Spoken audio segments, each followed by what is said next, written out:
Mesdames et messieurs, le 21 juillet 2020, en ces mêmes lieux, nous tenions un point de presse au cours duquel nous dénoncions le silence du gouvernement quant aux revendications légitimes des agents des régies financières. Plus de 3 semaines après, le gouvernement n'y a toujours pas prêté une oreille attentive, et ce, malgré les multiples interpellations des partenaires sociaux. Mieux, le ministère de l'économie et de la relance a clairement opté pour l'intimidation et la menace. À ce même point de presse, nous posions la question de savoir si le gouvernement a réellement la volonté de régler les préoccupations légitimes des agents des régies financières et apporter la nécessaire accalmie pour maximiser sur les recettes propres. De toute évidence, pour le gouvernement, la régularisation des situations administratives, la publication des résultats des audits des primes et des effectifs réalisés en 2018, le respect des engagements contractés envers les agents, la convocation urgente des assises tripartites présidence de la République, gouvernement, partenaires sociaux, ne constituent nullement des préoccupations sur lesquelles il peut s'attarder. Revenons brièvement sur chaque point. Concernant les régularisations des situations administratives, cette situation, qui pénalise fortement l'ensemble des agents publics, nous invite à nous interroger. Comment le gouvernement s'est-il arrangé à faire appliquer la décision de geler les situations administratives au mépris de la règle de la non-rétroactivité des normes légales? Aujourd'hui, le gel de ces situations constitue la seule réponse possible donnée à la préoccupante inquiétude des agents publics qui voient, depuis des années, leur retraite être hypothéquée par des politiques mal conseillées. La Fédération des collecteurs de régies financières dit clairement non.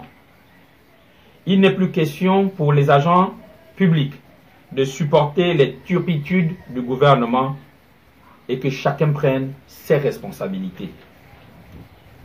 Pour ce qui est de la publication des résultats des audits et des effectifs et des primes, il est clair qu'ils ne veulent pas publier ces résultats pour des raisons qu'eux-mêmes maîtrisent. Pour preuve, le mercredi 5 août 2020, nous avons répondu à l'appel informel du ministère de l'économie et de la relance. Ce jour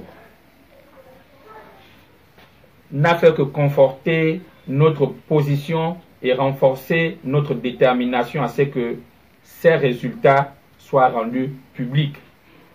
Car le non-respect du parallélisme des formes qu'a laissé transparaître leur présentation n'a fait aucun doute qu'ils ont véritablement des choses à cacher.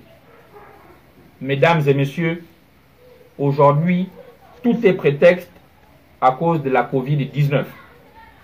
Oui, la pandémie est bien là et fait de nombreuses victimes. Est-ce pour autant que nous devons nous taire lorsque notre économie, déjà très affectée par les contre-coups exogènes, doit en plus supporter des actes anormaux de gestion? Dénoncer le fait qu'on paye plus qu'il n'en faut ne contribue-t-il pas à la réalisation des économies substantielles? Sur décision du comité technique, les effectifs étaient arrêtés en mai 2018 lors des opérations d'audit. Aujourd'hui, ces effectifs sont-ils conformes aux recommandations du dit comité? Raison pour laquelle la FECOREFI demande la publication de ces résultats pour que toute la lumière soit faite sur les économies substantielles censées être réalisées depuis le mois de mai 2018 sur les doublons, les agents admis à la retraite, les agents surclassés, les agents non audités, les agents non affectés. Comme vous pouvez le constater, depuis 2018, les partenaires sociaux interpellent le gouvernement afin de nettoyer ce fichier, mais hélas. Il revient au gouvernement, au nom de l'intérêt général, de faire preuve de transparence, car toute position autre que celle qui tend à construire une relation de confiance desservirait fortement les ambitions des plus hautes autorités, en tête desquelles le président de la République, chef de l'État. La Fédération des collecteurs des régies financières prend à témoin la communauté nationale et internationale quant aux intimidations et menaces qui pèsent sur les leaders syndicaux.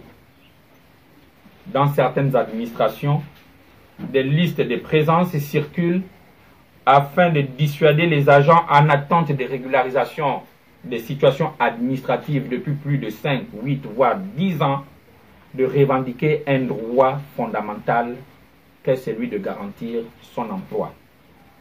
Mesdames et messieurs, comme vous pouvez le constater, le gouvernement demeure insensible à nos préoccupations légitimes et ne nous laisse aucune autre solution que celle de la grève.